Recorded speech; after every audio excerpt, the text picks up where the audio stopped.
This is first workshop we're doing. Again, this is impromptu, so didn't know I was going to do it until we got our tax bills. That was a real shocker. I knew I was going to do something when we got the valuations. And I started doing some investigating about how they came up with the valuations. Emailed the auditor, didn't get much information from him, just a bunch of data dump files. Pretty much didn't tell us the methodology that they use. So what we're going to do is we're going to put together a little presentation. Ryan Konrad, who's a councilman here at Timberlake, he's going to put together a little PowerPoint here and just tell you to give you an idea. And then what I'll do is I'll fill in, give you some of what I found out and discovered. And then Brian Massey, who's also with us, lobbies for citizens, and he will also, we've been working together on property tax reform. So I'll leave it Brian. Go ahead. Thank you, Mayor. Yeah, for those that don't know me, my name is Ryan Konrad. I've lived in the village for about 4 years. Well, my first time home here, and since joining the team on council, and some improvements across the village. So thank you for everyone coming. I've heard some come from other neighborhoods, other communities, so it's great to have everyone here. This is a truly systemic problem in the state of Ohio, but we are one of the 30% of the counties that are getting our sexennial reappraisals done this past year, which is the reason you saw a huge jump in our property taxes. So try and give some background on where property taxes come from, how they started, how they work. It's quite a complicated system, and that's part of our dispute with it, is it's so complicated that the common person can't understand it. So hopefully be able to get you guys all up to speed so we're all talking the same language here, and then share some of the process about contesting the new evaluation at the Board of Revision. So, without further ado, I'll kind of jump in, and I'm not going to go through these verbatim. We can, if you want, we can email them out or share them. But there's a lot of information packed in here, so I'll try to go through them relatively quickly so that we can get to the real meat of the issue. So, where property taxes started, it is the oldest tax in the state of Ohio. It's an ad valorem tax.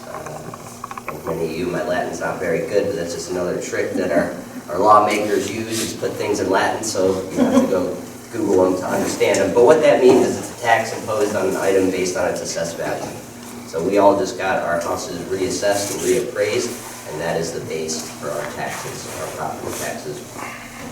Back in the early 1900s, the Smith 1% law was enacted, which essentially says there's a 10 mil limit on unvoted levies, which is deemed inside millage, and I'll get into inside, outside, and what a mill is. And then further outside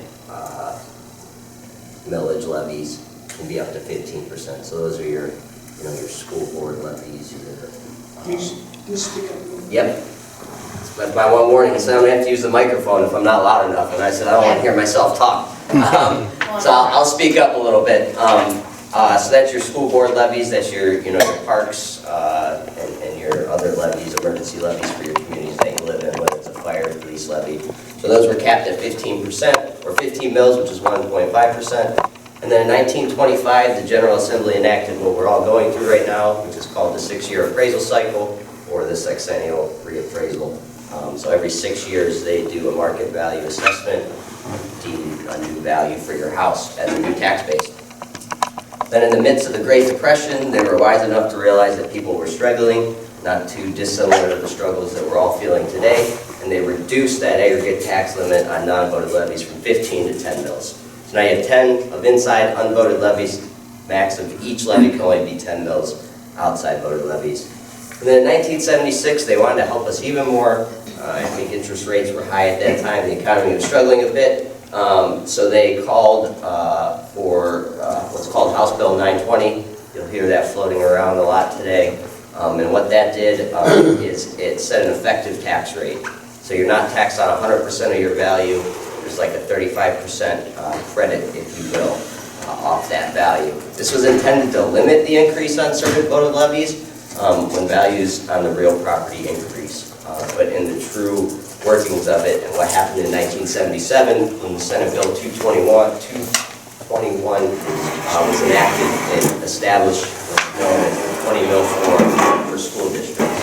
So this means when they are above 20 mils, if your house value goes up, they don't get any more income or revenue from that But as the piece of the pie grows, the millage comes down, and once it hits that 20 mil floor, now they get this inflationary tax, which for those that live in Willoughby East Lake School District, they had just hit the 20 mil floor, so this inflationary increase will go to the schools as well. So normally they were exempt from any increase in our taxes until they hit this 20 mil floor, and now into this new cycle, these new valuations, that 20 mil floor has been exceeded, and they will get to $8 million to Willoughby East Lake Schools based off these new valuations.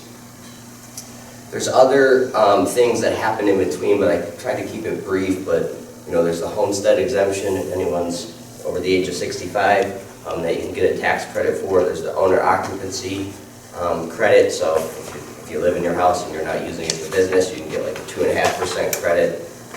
And there's other types of credits you can apply for through the auditor. So if you don't have those, or you can look at your property tax bill, it'll detail all those, and I have an example of my property tax bill, but definitely some ways to save a little money if you're not already in those programs. But it goes by a certain percentage of your income as well.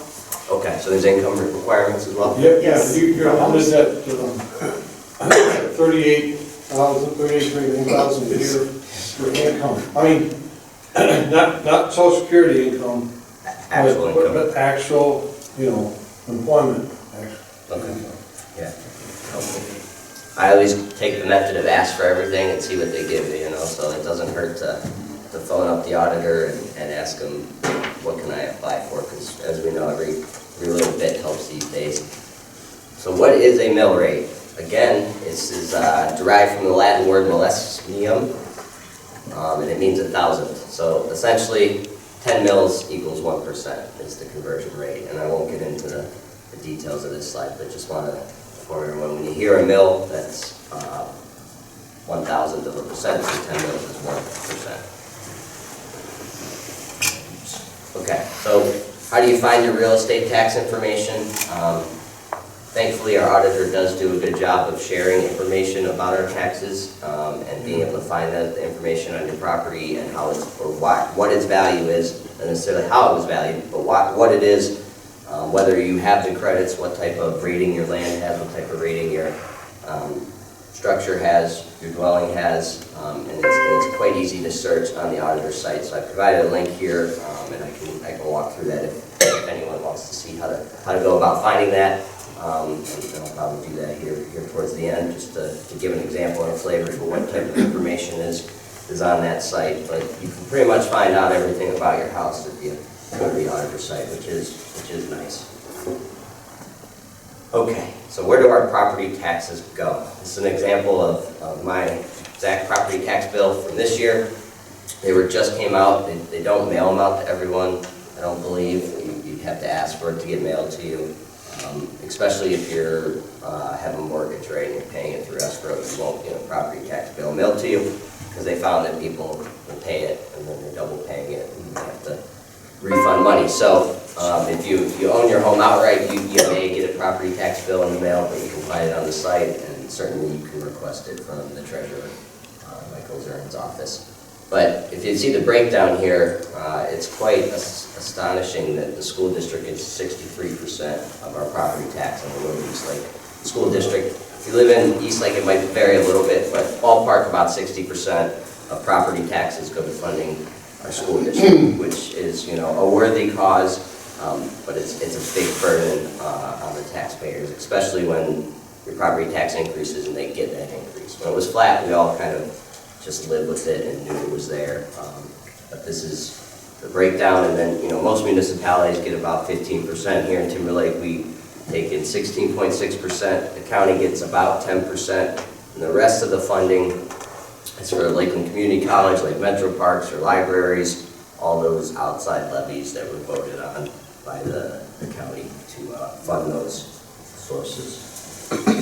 Just for reference, the properties in Timberlake went up on average about 30%. There's quite a wide spread, so mine went up 30% right on the number, which translated to an 8% increase in my tax bill. So just because your taxes go up, or your valuation goes up 30%, and your taxes translate to going up 30%. Because of all those reduction factors and credits and calculations that they do, it seems to be a bit of a wizardry math when you really think about it. It could just be a flat rate that everyone could understand, but that's not how they do it. And then someone's house on the lake here in Timberlake went up 84%, which translated to 55% increase in their taxes. And that was mostly driven by land value. And we can talk about the land value versus the dwelling value, just how they really drove up tax rates, especially along the lake. They overvalued the land and used that as their lever, because the dwelling was kind of maxed out at what it could go for. This is just an example, and I just did this as an inspiration by someone that showed me their little cheat sheet on a piece of paper, but it's a great way to look at it. I mean, I bought my house in 2020, and during the height of COVID, when house prices I felt were already exorbitant, right? Paid more than I probably wanted to for my first home, but that's what they were going rated at that time. And since that date, my taxes, or my property tax valuation has gone up 84.3%. So in 4 years, it's almost double, right? Which is, and if you think about, as a first-time home buyer, even someone that's on a fixed income, you budget around what your bills are. I bought my house knowing that this is what I can afford my mortgage each year or each month, and then this 84%, while it's only a portion of it, was kind of unbudgeted cost. So it's a shocker, and it is real and felt by all of us. So the sexennial reappraisal, I touched on that kind of in the first slide. And what that is, in essence, is the Lake County auditor, or each county's auditor, is tasked with going around and reassessing every property, commercial, residential, and agricultural property in the county, which is a huge undertaking. Brian, do you know how many houses? How many total houses? Yeah, I think it was 7,000. I don't know that. It's a big number, so you can kind of understand what they're tasked with. Not an easy thing to do, and they try to determine its true market value at that point in time. And it's based on factors like property size, locations, what improvements you made, comp data. So comparable sales in the last 3 years is how far they go back. The alarming part is it's done by a mass appraisal method. So they don't actually come out and look at your house and appraise it. They don't go one house by house, see the status, the state of your house. Do you need a new roof? Do you have a leaky toilet? All those things that we live with when we own homes, and things always crop up. They don't look at that. They just compare it to recent sales, which is frankly unfair when you think about it, because when someone goes to sell a house, they usually rehab it, or people flip houses quite a bit here. So in Timberlake alone, most of the houses that are selling have been rehabbed or given new roofs, new siding, and are in a much different state than the standard living house that people just upkeep. They don't really do huge rehabs on. And the other thing that's a bit concerning is this is done by a third-party contractor. So the Lake County auditor contracted a company to come in with their smart statistics majors and math majors and some appraisers, and they use complex statistical models to attempt to extrapolate the true market value. I've looked at their models. It is a lot, and you really have to be a true mathematician to understand how they're deriving these values and the statistical models that they use for it. So they're trying to best fit a line to the wide range of houses and prices that are out there. Yes, sir. How's that company paid? Is it paid? Taxpayer dollars. I think their contract was $1.8 million. $1.8 million of taxpayers' money. Lake County taxpayers' money went to increasing our values so that they get more money. And, yeah. What happened to the fair market value? Because, when they advertise, like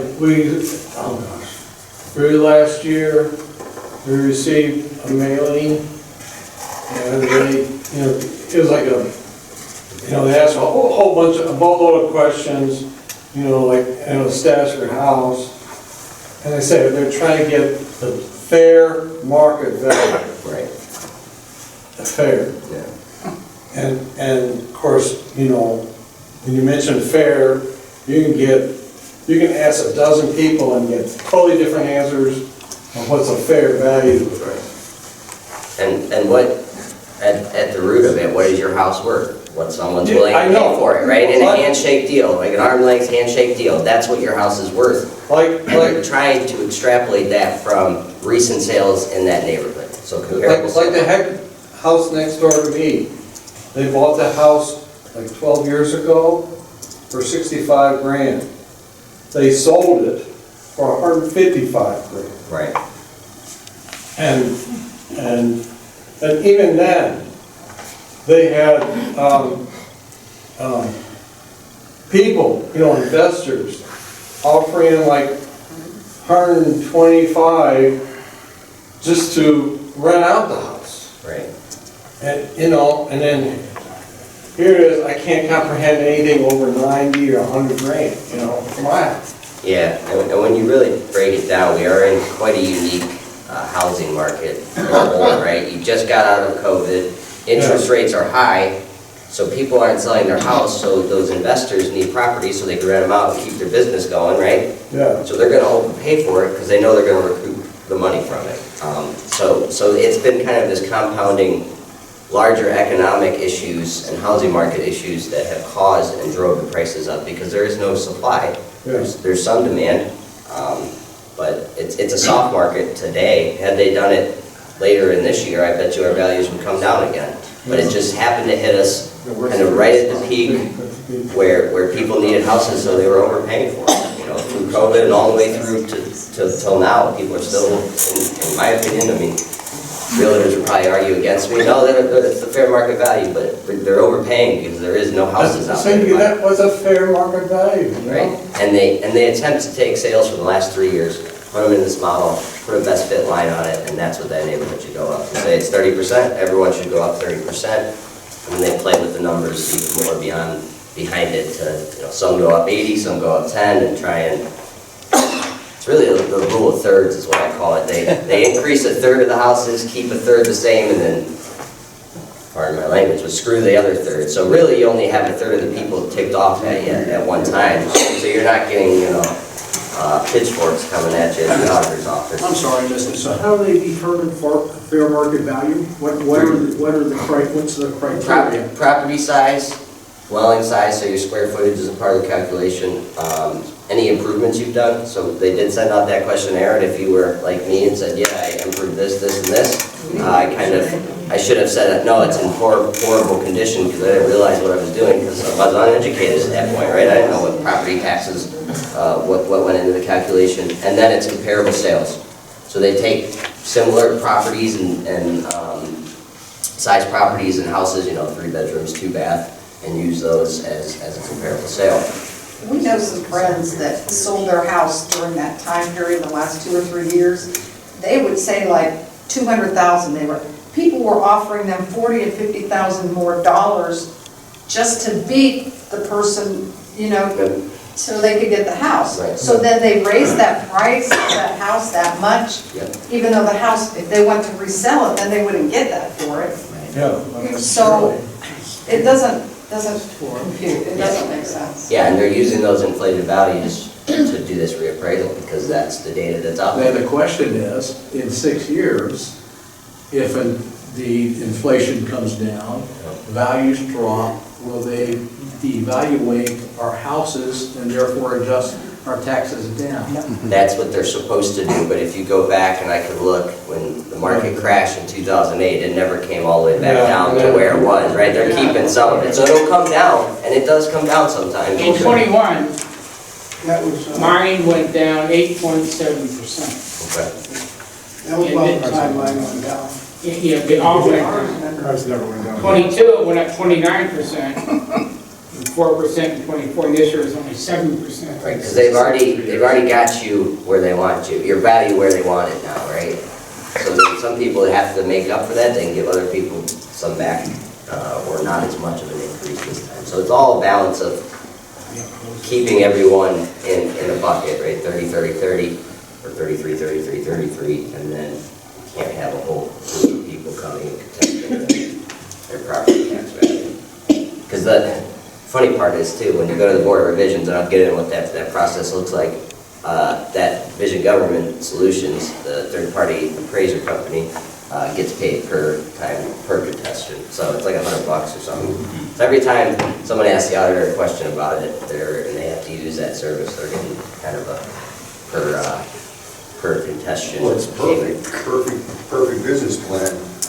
Right. I want to create as many complaints as I possibly can, because they get paid for every complaint. It's conflict of interest, if you think about it, and and I understand why auditors use it, and if you think of even more rural counties in Ohio, right, they don't have the manpower to do this. They don't have the expertise to be able to do this, so they have to use, these statistical models and software.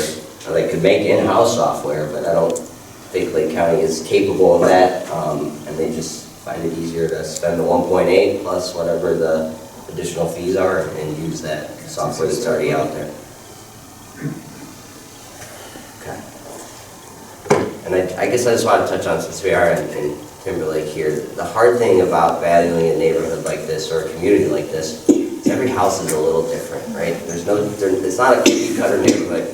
Now, the statistical model works perfectly or better in, not to pick on them, but Orion's home development. Sure, they're all the same. They're all just little variations off of the base model home. So it's a little easier to handle a neighborhood like that. But as you get into these older neighborhoods, which Lake County has plenty of them, or older homes, or unique neighborhoods with unique character and unique properties like Timberlake, for example, it really highlights the flaw in the process.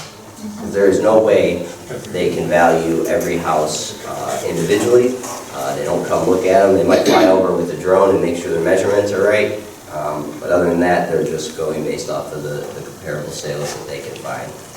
And there's only 300 homes in Timberlake, so not many sales, and definitely not a comparable sale to most houses. So that's kind of how we got where we're at now. Okay, what is the Board of Revision? Yeah, go ahead. Do they ever anticipate changing the taxes for seniors who have already paid for their house? There is a lot of churn in Because we pay for our house already. Right. Before he retires, so we would have it, but your taxes keep going up and up and up. Right. So you're paying for that house 3 and 4 times as much as what you ever paid for it in the first place. You're still ready. You're still ready. It's right. Yeah, So- that's exactly what it is. In essence, you don't ever own your home. The government owns your home, and you're merely a renter for the government. Wrong. And I'll get into it, because if you don't pay your property taxes, they put a lien on your house and come take it after 3 years of You can't unpayment. sell it. So Brian would put it perfectly, that any tax that can make you homeless is immoral, right? And that's essentially what would happen after 3 years of not paying your property taxes. Our treasurer said he won't foreclose on anyone, but that's this administration. So Mike Zern has made that clear, that he doesn't foreclose. He'll put you on a payment plan, but you're still behind, right? You know, once you're behind, how hard it is to catch up, especially if you don't have, income from employment, right? You're just living off your retirement and on a fixed income. And they charge interest. They definitely charge interest. But the banks foreclose on the houses. Yes, the banks will still foreclose if you don't pay your mortgage. That's much quicker. And the bank makes sure that the property taxes are paid in full, even though you're delinquent in your payments to the bank. So that when they foreclose on the house, they can take away the house free and clear.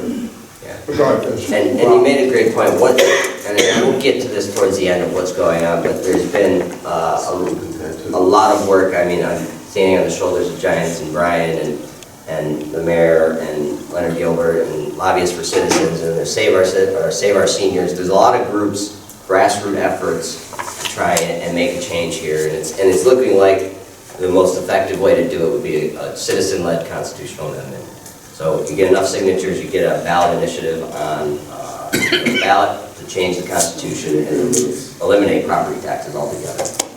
And find another way to fund the schools, essentially, right, and the communities. So there isn't anything in the law now that prevents senior citizens from having to There- pay property taxes? No, there's the homestead exemption, which gives you a credit towards it, and there has been churn and talk in Columbus about, widening that, increasing or decreasing the income threshold to be eligible for it, or eliminating it altogether.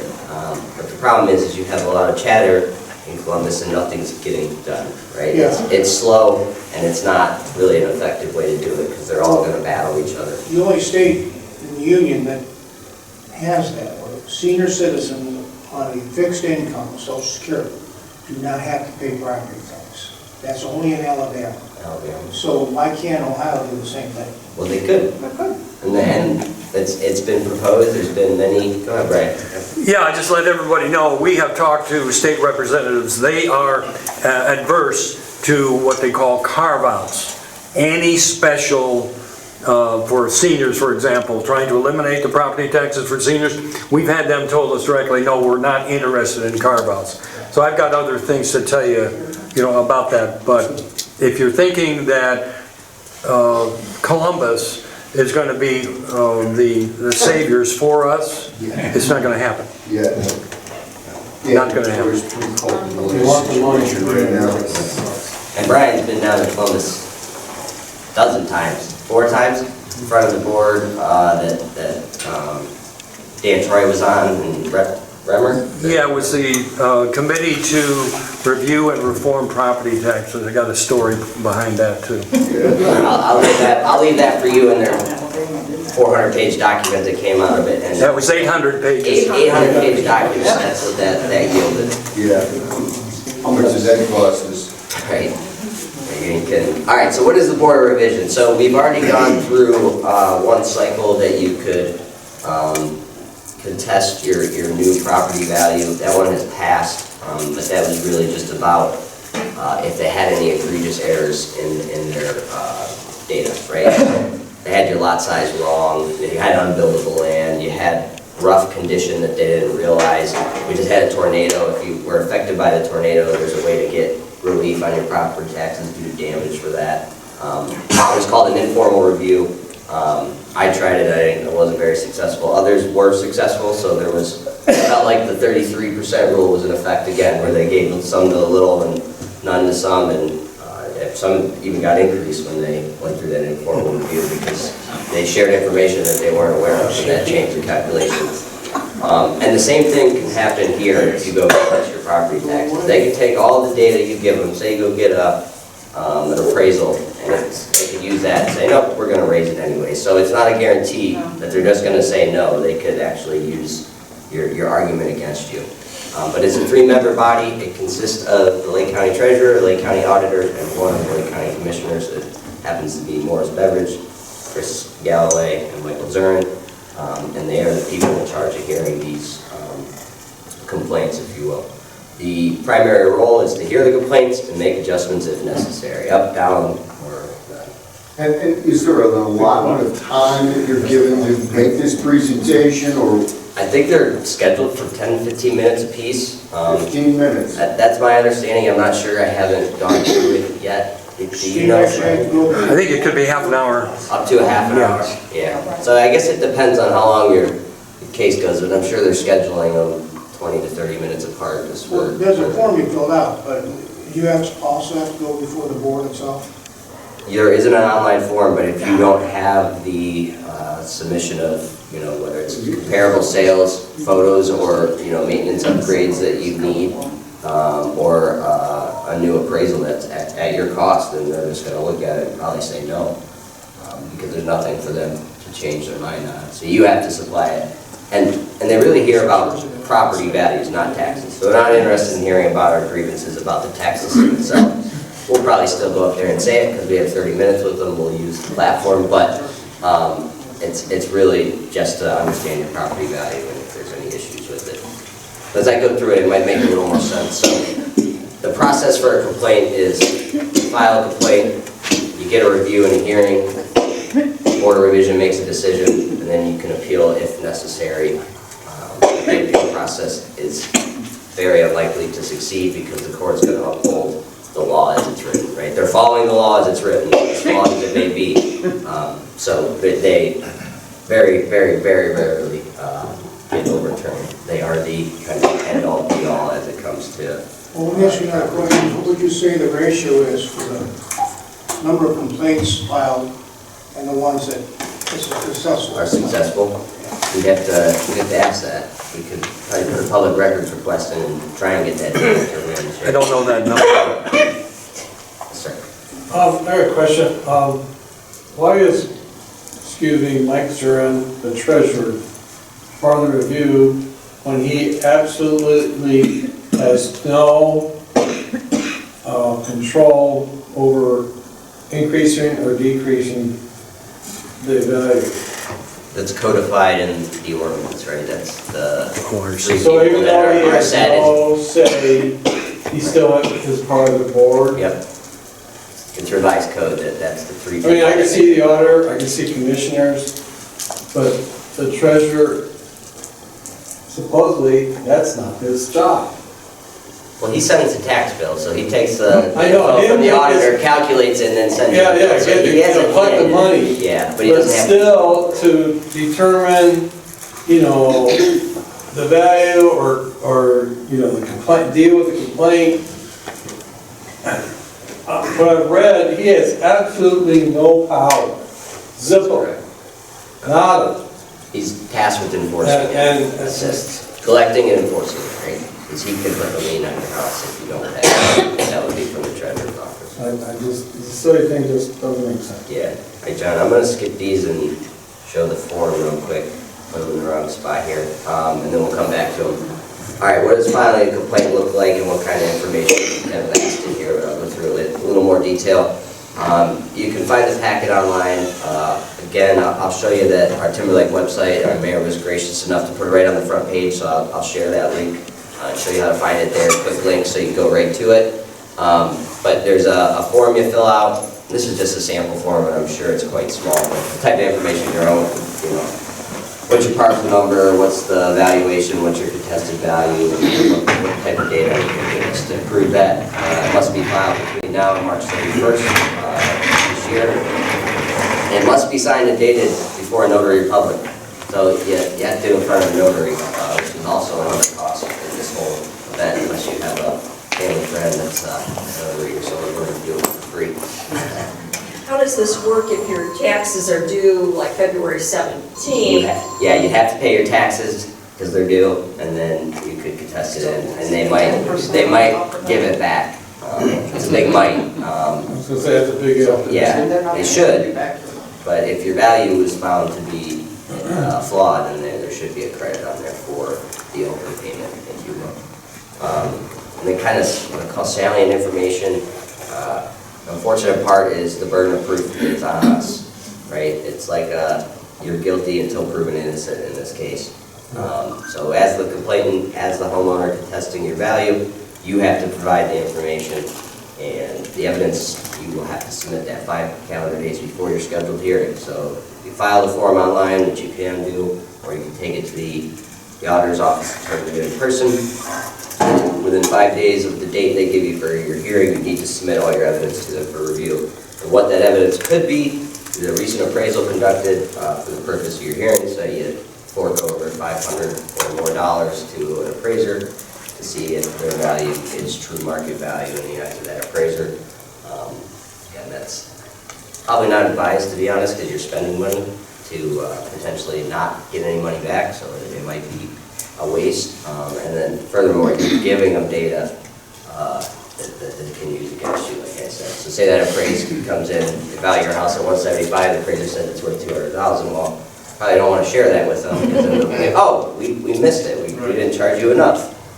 A recent sale of your property, which, so if you buy your house within 2 years, that can be used, but for the most part, they got you already. So many people bought their house within 2 years and they know what you bought your house for, so that's likely what they set the value at, with a little factor for the market as it is today.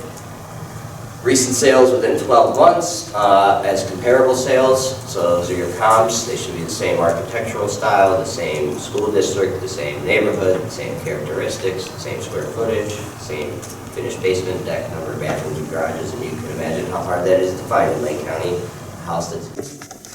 The first time when we went to the preliminary one, they had a person from Vision Software Solutions who was did the appraisals, did the mass appraisals.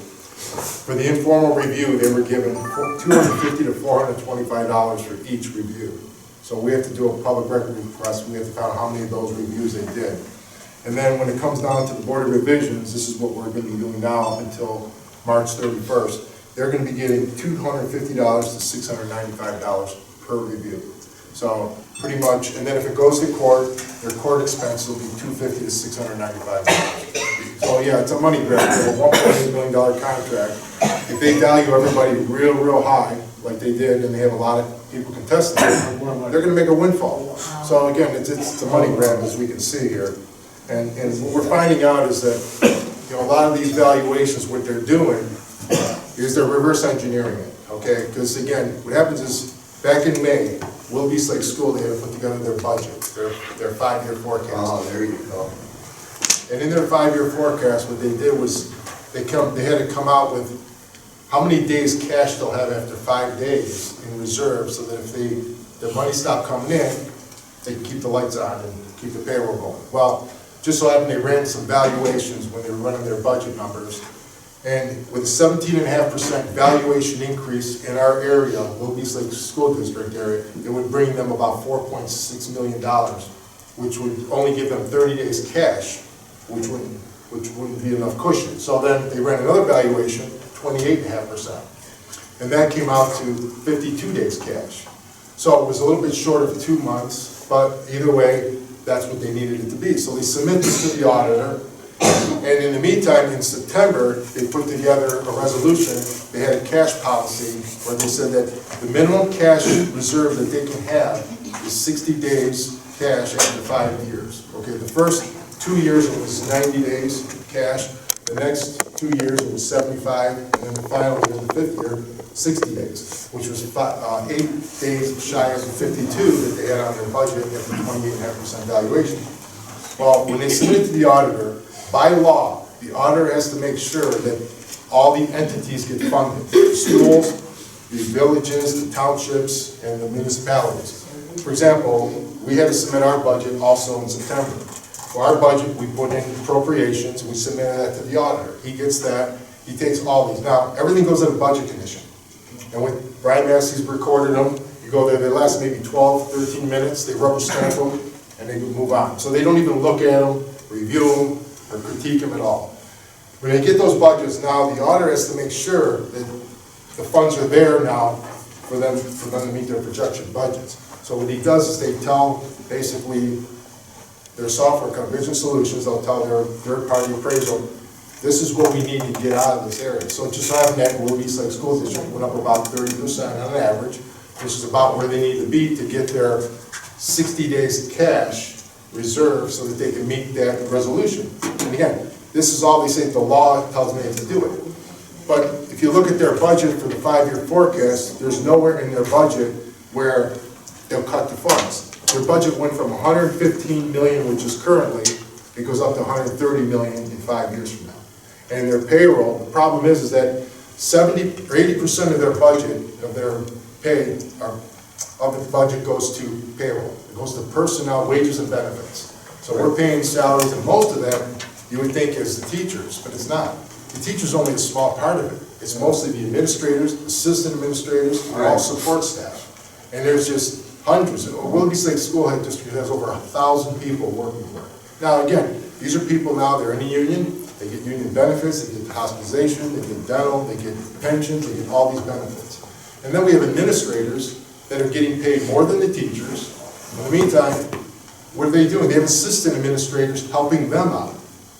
Why aren't they doing their job? So basically, and then again, 70% of their revenue comes from us, the property taxes. And then they say, well, the state mandates we have to have this many kids per classroom. Say mandate, well, you can only have 15 per classroom. Instead of when we went to school, it was about 30, 35. Yeah. And they say, well, kids can study better, do better, you know, smaller classrooms. Well, I guess it hasn't worked because we see the proficiency scores plummeting.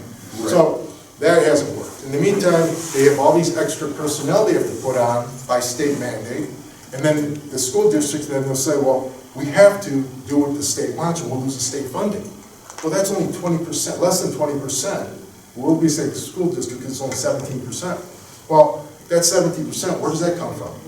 Us. I mean, it's still our money because we pay money into the state, they take it, they don't produce anything or manufacture anything, so they'll take our money and then give it back to the schools, how they see fit, and then again, they are only contributing a little bit of it and mandating 100%. So the biggest thing that I have a problem with is that we voluntarily vote to support our schools. And then they mislead us when they tell us, well, these levies, it's not going to increase your tax. Well, no, not at the time. But the problem is because these levies are factored down, it hits the 20 mil floor, now when these valuations go up, they're going to get a windfall of money without the voting people. And that's exactly what happened this time. Willoughby Lake School is going to get over $8 billion without our vote. And yeah, we didn't vote for it. They said, well, you voted for the levy. We voted for the levy as it was, and it wasn't supposed to increase our tax. And then what they'll do is they'll increase the valuation. And this year what they did is because they needed to get the valuations up more than the 15% normal, that it's usually sexennials, they would go about 15%. Well, this year it went up 30%. Why? Because again, they needed to fund those schools and get everyone their money. So what they did is this time around, they couldn't raise the house values a large amount. So what they did, they raised the lot value, the land value. So how they did it was this. For example, I'm one of the properties that's on the lake, okay? My property value, when I bought the house, was $230. Put a lot of money into it, had foundation issues, and just a lot of money into it, as we all don't know. And then again, they valued it up to $285 up to last year. Not bad, reasonable in 6 years. And then overnight, it went from $285 to $505. And it's like, how could that be? Now, they value my land itself was valued at $175 last year. Now, of course, I'm on the lake, it should be more, and it was, because across the street from me, it was only valued at $40,000. So it makes sense, $125,000 more. But it went from $175, okay, went up to $370, just overnight. Now, what did they do? How did they arrive at that? They didn't use comparables, because again, if I have to go in and test this, I have to go try and find comparables. Well, those comparables are comparables to my dwelling, my house. Bedrooms, bathrooms, square footage, and so forth. And the type of house, ranch or colonial, well, I can't fight the property value because, and that's what I went to the preliminary. I says, I want to contest the property value. He says, well, you have to do that at the Board of Revisions. So now I have to figure out a way. Well, there is no way for me to fight it because this mass appraisal method, what they do is the methodology they use is different than a regular appraiser would use when they would come and appraise a house. What they're doing here, they're taking a house that's sold, the highest house pretty much in the area, and they'll take the house itself. For example, on the lake here, the house went for $750,000, which was double of what it should have gone for. It was an emotional buy. Person lived here, he wanted that house no matter what it was. And number two, he's Airbnb in it, so he's not living in it. Well, wow. So again, you write it all up. Well, they took that house, $750, and they subtract, it's called a basic building cost. And this is all on their website. They actually have a training video how to do this. And they show how to evaluate it. They'll take the basic building cost of that property, of that sale, and deduct it, and they end with a residual lot value. Now that residual lot value is what they'll take, and then they'll use that along everybody on the lake. So what they did was they took that value and increased everybody on the lake 68%.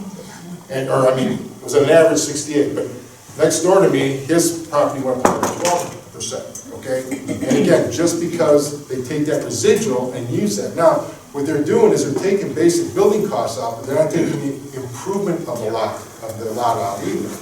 Which again, anyone who buys a piece of property, it's raw land. You have to put in sewers, you have to put in utilities and all the other improvements. They don't subtract that from the basic building costs or include that. That's another defect I'm finding. So what they're doing is they're taking, and they're using flawed information. It's basically, and with that information, and they calculate it for everyone, it's corrupt data. And that's what they're using here. And it's the mass appraisal method. And again, there's no way we can fight against this. And then if we do get an appraisal, the problem is they're going to use it against us, because that's what they should be doing. They should be doing these appraisals, physical inspections, and they're not doing it. They're doing it by mass appraisal with the drones, and again, it's all guessing is what they're doing, because when you take something, I mean, data is data. And there was one township, or one community, that we had an article on, and basically, they submitted it to the auditor, or to the state, what the valuations were. The state came back and said, no, those valuations are too low. they made them go back and raise the valuations up. And again, that shouldn't be possible because the data should be what it is. I mean, if a house sells for this much and compared with this one, those should be the numbers. But now what they're doing is we're finding they're manipulating the numbers. And this is going to make it even more difficult. And that's why we're looking at a couple things now. Again, removing the penalty, because when we voluntarily vote to support our schools, they put the collection on our property tax bill. Then what happens is, again, if we don't pay in 3 years, they take away our property, so we never own our property. And then, even if it's paid off, and then we're retired, we're on fixed income, there's no way of justifying that increase, because where are we gonna get that extra money in? So, you know, the only way to do is we have to remove that penalty, and the only way is to remove, basically either abolish all property tax altogether, or somehow remove it, find other funding sources that don't penalize our properties and keep our property hostage. So that's one of the ways. So we're looking at a constitutional amendment to do that. And again, that has to be statewide and led. Again, what they'll do is they do the mass appraisal, they do everything in thirds. You know, the triennial is every 3 years, and then the sexennial is every 6. But during that sexennial, you have the triennial also, because they take market value every 3 years, and then the sexennial every 6 years, they'll do the valuation with the appraisals. And they use those together, and what they'll do is they'll raise up certain properties during those off years, okay, a large amount. And then what happens is then, after they do that, and then they'll raise it up on the sexennial just a little bit. For example, Brian Massey's a good example. His property's been overvalued for the last 5 years. Last year he was gonna go contest it, he missed the deadline. Then this year comes around, his valuation came in only 10% higher, okay, which is underneath the total percentage of of his neighbors, of the area. So what ends up happening is that because he was below the average, his property tax actually came down a little bit. But the thing is, people say, well, see, your property taxes came down and your value went up, you should be happy. No, we're not happy, because he's been overpaying for the last 5 years. Right. It's just a reduction on what he's been overpaying. Right. And this is what they're doing. And then what they'll do is they'll do a third of the people like that at a time, so that we never have a majority. Okay, and that's another reason. So and again, there's another third, they'll raise up the property a little bit, and then what they'll do is the tax will go up a little bit, and then people will say, well, my property value went up, tax went up a little bit, it's not worth fighting, so you have those third that's out of the picture. Then you have the other third that basically the property value went way up, and the property taxes went way up. And again, that's only a third of the people. And out of those third, okay, you have a third of the people that are well-to-do, and they'll just pay it no matter what it is, because they're happy that their value went up anyway. And they'll write off everything. And then you have another third, like I said, it went up enough to where they're upset, but then it's just not worth the fight. And then some of them, it went up a little bit, and again, they're just happy because it went up. Again, their values went up, so they're like, well, what are we going to find? So this is where we're at now with this, and one of the, go ahead. Yeah, that was, I think he was referencing years start.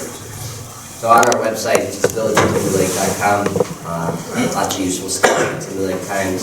You can see what's going on in the nice village of Timberlake, but right here is a bunch of links. And the one I showed is your 2024 property value. Who's the webmaster? Good guy. And you can search your property. So this is kind of that mailer they sent out that looked like campaign mail. Some people probably even threw it away because you would have missed it. Or you thought it was junk, just throw it away with the ads. This had this information, but there's a little more information here. So you type in your address, and here's my house. You can find your parcel. You can look. You can literally click through here and see what every one of your neighbors' houses went up. Click on them. Some good info here. You have time to cruise around. There's even a link to go to the auditor's site, but since I already have it open, I will just click over there. And this is kind of the property search. When you click on this little search guy here, there's basic search, advanced, and basic search is plenty good enough for what we're trying to do. You just look up here. I find it easier to go by last name. The street query doesn't work very well. You just find your house, and it'll tell you what your gross tax rate is, what your reduction factor is, right? The law back in the early 1900s was a reduction factor, and then what's your factor tax rate? Do you have any owner occupancy credit, non-business credit? You can start to walk through. Value history is an interesting one, where I pulled that data from. So you can see here in 2008, it did go down a little bit, and then even more, and then it came right back up, right? So it never goes back down to where it should. Then if you click over here, this actions, this is where you can find their comments, neighborhood sales, and it'll list everything. This is just everything in Timberlake that's sold over, this is in the last 18 months.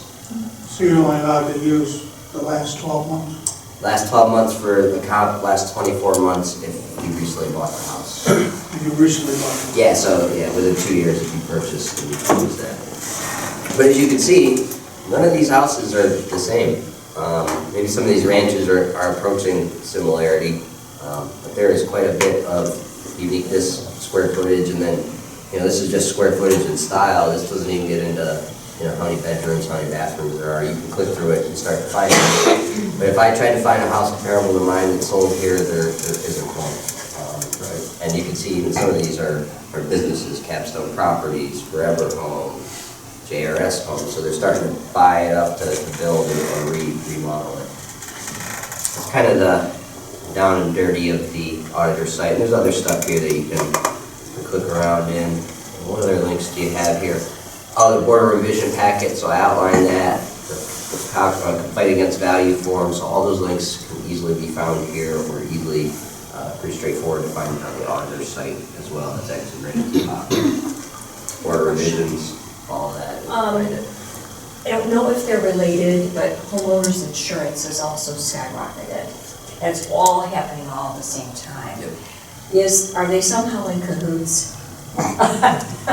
Well, they're going to look at what it costs to rebuild the house based on material costs. Now, do they draw inspiration from the value? Because you have three values, really. You have property value, percents of property taxes. You have what your bank wants, which they want it as high as it can be so that they can give you the loan for it. And then you have your insurance value. So they're all a little different, but they're all in it to make money. I mean, the bank and your insurance company are definitely in it to make money.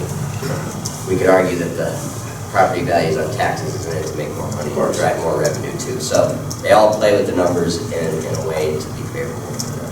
But the building costs are up today too, right? Because raw materials are more expensive, wood went up, all that stuff went up. Question. See, I look at my tax bill all the time, and I can't remember, is the actual value of the property in the house on the tax bill? Yep. Or is it just the, what you're being taxed for? Yeah, home and property is separate. So if I go, Land building. if I go back, search in here, I'll show you how to find it easily. I played around on this site way too much. There's some good stuff in here. But if you just go over here to your tax bill, you can find this year's tax bill. It'll pull it up. And then right here is your new appraised value. Right, and that's different than last year's, 30% for last year. And then you can see where all, right, you can start to see what credits you have, non-business, owner occupancy, homestead reduction, hog improvement, if that's a thing, any tax adjustments, any penalties, interest, as we mentioned. The appraisal value is, Yep, right here on the right. And then this is the taxable value because they apply right, this that's what I meant. 36% reduction factor. That's not your new tax yet, though, is it? You're still paying last year's? Yeah, you're always a year behind. You haven't, that's not your new one yet. This is my new one. I mean, for this year. Well, this includes the new value, so this is back to 2024. So the new values that they just came up with are for your 24 But your taxes. June tax will be a lot higher. No. No, this is the new bill with the new appraisal. Wait. So, the latest tax bill we get, the appraisal value is what they say it is now, right? That's what Yes. they tax on? Yeah, they just came out and published it. It is, you're a year behind, but they reappraised it all last year. They posted it this year, but it's retroactive to last year. All right, so if I compare this to last year, To 2023's tax bill, that's where you'll see the jump. that's the difference. Yep. Yeah, and it'll be on average 30%. And the mayor was saying it was actually the property tax that increased. over the property itself, over the value of the home?